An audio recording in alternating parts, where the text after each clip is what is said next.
How you going, you beautiful people? In this video, another subscriber's comment, which is this one. You'll see it there, I'll see it here. Do you have any views, thoughts, opinions on Neville Goddard? He taught the law of assumption. Not sure if you're familiar. If so, I'd like to know from your perspective what you think and feel about that topic correlated to your teachings and views. Thank you for the videos. The law of assumption. You know what? I did not know what this was. I thought it sounds like the law of attraction, which I knew about. And when I did when I did some research on the law of assumption, I thought, cool. It basically sounds like the law of attraction. I thought I had to research and learn something completely new, but I've noticed it's like the law of attraction. And in this video, I'm going to come out and say it. Manifestation works according to Hinduism, according to the Bhagavad Gita. But I'm also going to offer you another solution, which I'll get into. It's not even a solution. You're going to do what you're going to do, but I'm going to show you where all this is leading anyway. And before I get into that, I just want to say, in Hinduism, for a balanced life, there are 4 things that we strive for. This is normal in Hinduism. The first is Artha, Karma, Dharma, Moksha. I'll put a screenshot up there. Naturally, as a human, we want security. Wealth and security, so we're not panicked every day. Where's my next meal coming from? How am I going to pay the bills? That's natural. We want wealth and security. After we feel kind of settled, we want pleasure. My life is secure. Now I want pleasure. I want pleasurable experiences. I want emotional connections with people, family, friends. After that's sorted, we might start feeling, which is why many people in the West get into spirituality, I've got all that, but something's missing. I need something more. We start getting into religion. Maybe religion's the answer. I didn't like religion growing up, but now there's a pull towards a God. Once we become more godly, you may get to the state of wanting liberation. Now, liberation is this intense feeling of oneness, union with God. You're not satisfied with you and God. You feel this pull of wanting to be one with God. Your whole life becomes devoted to that ultimate purpose. And that's where the teachings of non-duality, if you resonate with, that's where they're leading to you. Oneness. It's all about realizing your oneness with reality. And that's going to tie in for the rest of this video, where all this is leading. So again, Hinduism says, yes, it's natural to want things in the world. And Krishna in the Bhagavad Gita says it in a couple of different ways. However my devotees approach me, I approach them in the same way. If you sincerely want it with all your heart, you'll get material wealth. You strongly devote to Krishna in the form of this world, you're going to get it. That's what they talk about in manifestation. He mentioned in another verse, those that worship the gods go to the gods. Those that worship the spirits go to the spirits. Those that worship him go to him. Another way of saying, whatever you worship with all your heart, you get, you go to. And I just mentioned wanting something, worshipping it with all your heart. And that is what manifestation is all about. Law of attraction, I have a history with that. In my early 20s, I've mentioned this in other videos, I was atheist, depressed, low self-esteem, didn't like how I looked, couldn't interact with people, no interests, no money, all that kind of stuff. About my mid-20s, I started getting tired of complaining, and I started gymming over those years. Gymming, learning an instrument, guitar, learning some self-help, and that's where the law of attraction came in. When I first watched this, I loved it. I love the intro, so dramatic. All this dramatic music, all these monks chanting. I don't even know if it's monks. You know, the choirs that go, oh, oh, oh, oh, oh. You know, all that dramatic singing, sound, people in caves, running from guards, men in dark rooms in suits. I love that intro to The Secret. Go watch it. As I'm watching, I'm like, yes, this is it. This is the secret. Teach me the secret. Law of attraction. And the law of attraction, ultimately, I truly believe it works. Whatever you focus on with all your heart and mind, you attract. And I was trying this. I didn't even know what I was trying to manifest back then. But I would sit in my room and I don't know if it was money or relationship. I don't know, but I was like, money, give me money, relationship. Whatever I was doing, I was sincerely just thinking about it. And I truly believed it because there was a guy in The Secret. He would say he would take out a blank check and write checks to himself with the intention of money appearing in the mail. And before you know it, money was appearing in the mail. He was getting checks in the mail. He also said when he would drive to work, he would visualize the perfect car park. And as he gets to work, it's there where he visualized it, or he just had to wait a moment for someone to pull out and he'd pull in. So I was thinking, wow, all you have to do is think about money, think about the perfect car park, you'll get it. And another thing, I watched it a couple more times over the years.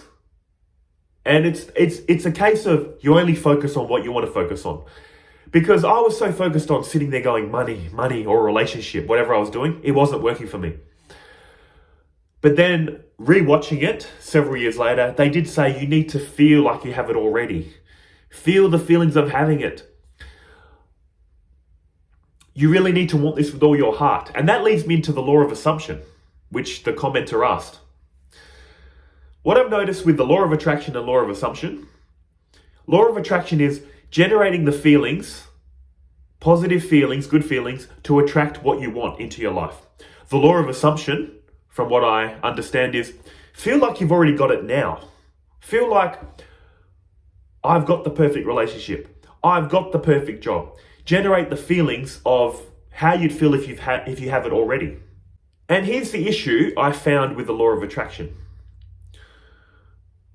And possibly this law of assumption.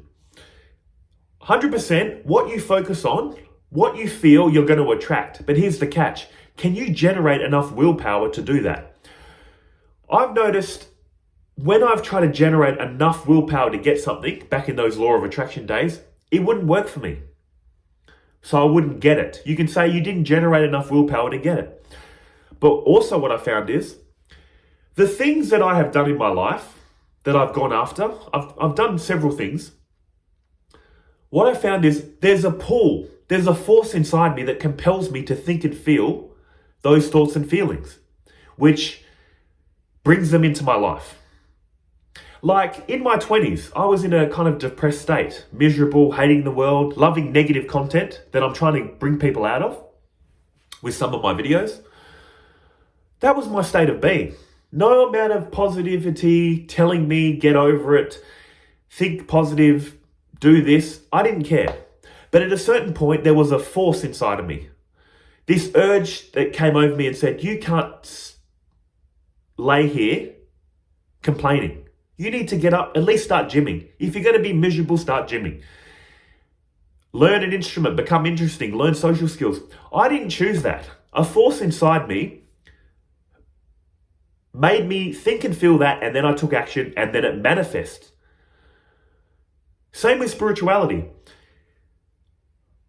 Many times I think, why me, a Caucasian male in Australia, why am I pulled to these kind of teachings? Not even Christianity, Eastern teachings, Indian.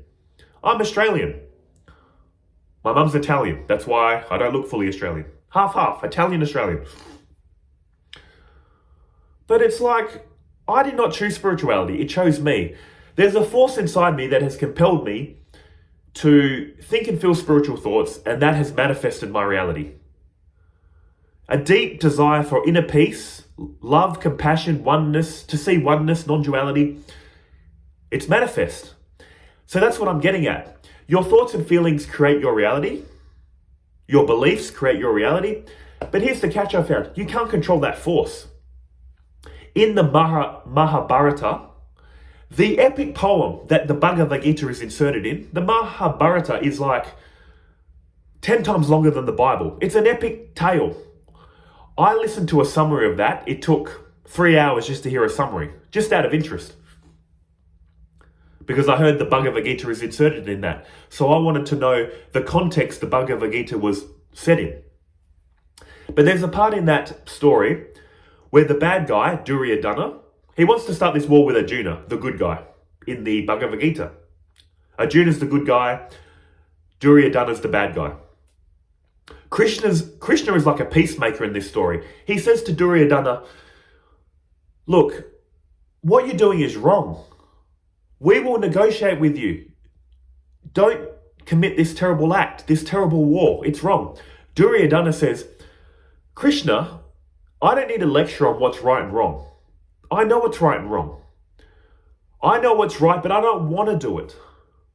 I know what's wrong, but I can't help myself from doing it. There's a force inside me to do the wrong thing. I'm mentioning that because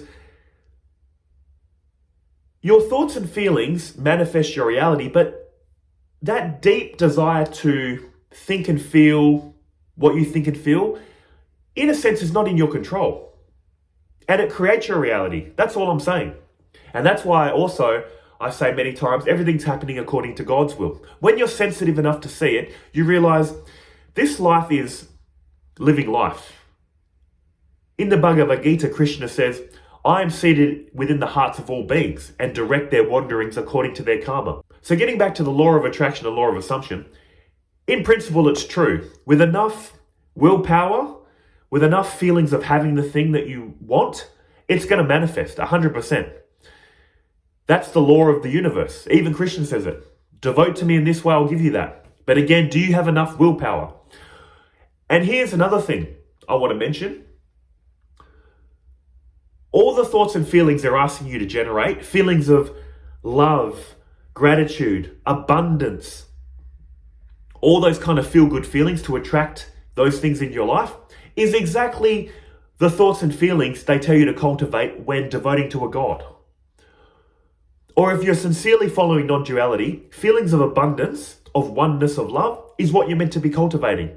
In other words, what I'm saying is, remove the object of what you want. Remove the label, law of attraction, law of assumption, non-duality, devotion to a God. Remove all that, and all you're left with are feelings. They're all telling you to feel love, abundance, gratitude, the feeling of I deserve this.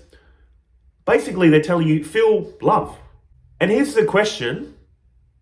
Have you pondered this question? I know I have. Which is, what are you really wanting all this for? What are you wanting these? If you're struggling with money, I can understand. You want security. That chart at the beginning I showed you. You need security, pleasure, a God in your life, higher power or faith, and then ultimately liberation. But if you're kind of secure already, what are you really wanting from this life? What you desire is to be desire-free. Look at how desire works. When you get what you want, you're in a state of happiness. I've got it, peace, desire-free. Then the next desire comes. Until you get it, then you're desire-free. Then the next desire comes. You get it, desire-free. What you're really wanting is not the things that you're trying to manifest. You want the feeling of not wanting the things. That's what I'm getting at. And that's why ultimately, all this law of attraction and law of assumption, it is like a spiritual practice. Because you're cultivating the thoughts and feelings of oneness, love, gratitude, which ironically, if you get the things or not, is going to give you a state of inner peace. And that's what non-duality is leading to, moksha. Liberation is basically the feeling of oneness with reality. When the wave feels one with the ocean, what is there to desire anymore? You're desire free, which means whatever comes into your life, cool. Whatever leaves, cool. Not that you're not going to have emotion, but you're just going to be in the state of surrender, of allowing things to come and go, and being okay, not attached. So where all this is leading, guys, is the law of attraction, law of assumption works. But you really need to do what they're saying, which I ignored when I first got into the law of attraction, which is you really need to cultivate the feelings of having the thing, which is love, gratitude, abundance. Many people, I feel, maybe not doing that, which is what I did. I did not do that. I was too focused on thinking, not the feeling. And ironically, if you cultivate those feelings of love, gratitude, abundance, here's the beautiful twist. If you make it a habit of thinking it, if you make it a habit of feeling those qualities, whether you get the things you want or not, it won't matter. Because the things you want, you think getting them will give you all those happy feelings. But here, remember what they're saying. Feel those feelings now like you've already got it. So you want the things to get the feelings, but if you feel it already, who cares if you get the things? That's the beautiful twist to all this. And here's another thing I found. When I stopped all this law of attraction kind of stuff, I didn't know about the law of assumption. But when I stopped trying to do all this manifesting and focused all my attention on enlightenment, inner peace, God realization, whatever you want to call it,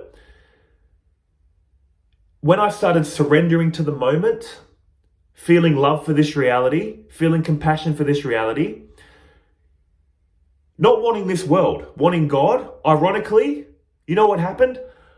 I got so much self-confidence, so much inner peace, started getting blessings, materialistically and socially. Socially in the sense, I lost all sense of fear. I did so much self-help in my mid-20s, trying to be more sociable. How do I talk to people? How do I not be anxious?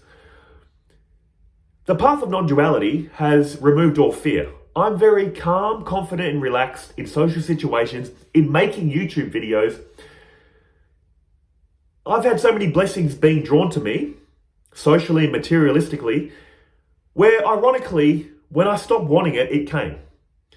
So what I'm saying is, once you get into the state that they're telling you to get in, appreciation, abundance, gratitude, humility, whatever they're saying, love, you realize you've got all the feelings that you thought the objects were giving you, so you don't want the objects anymore. See the beautiful twist? And if they come or not, who cares?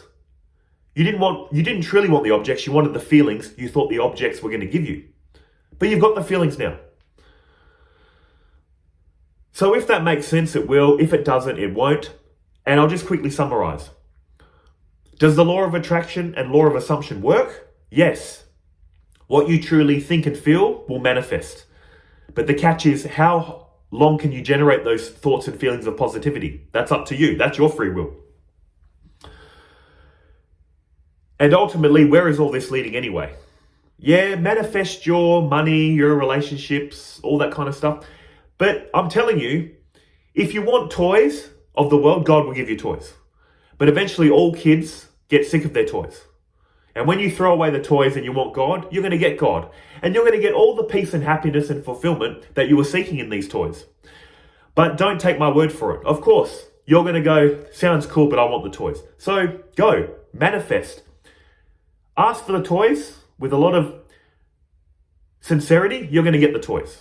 Eventually, you're not going to feel fulfilled. Then you're going to seek God and get God, and all your desires will be extinguished in time.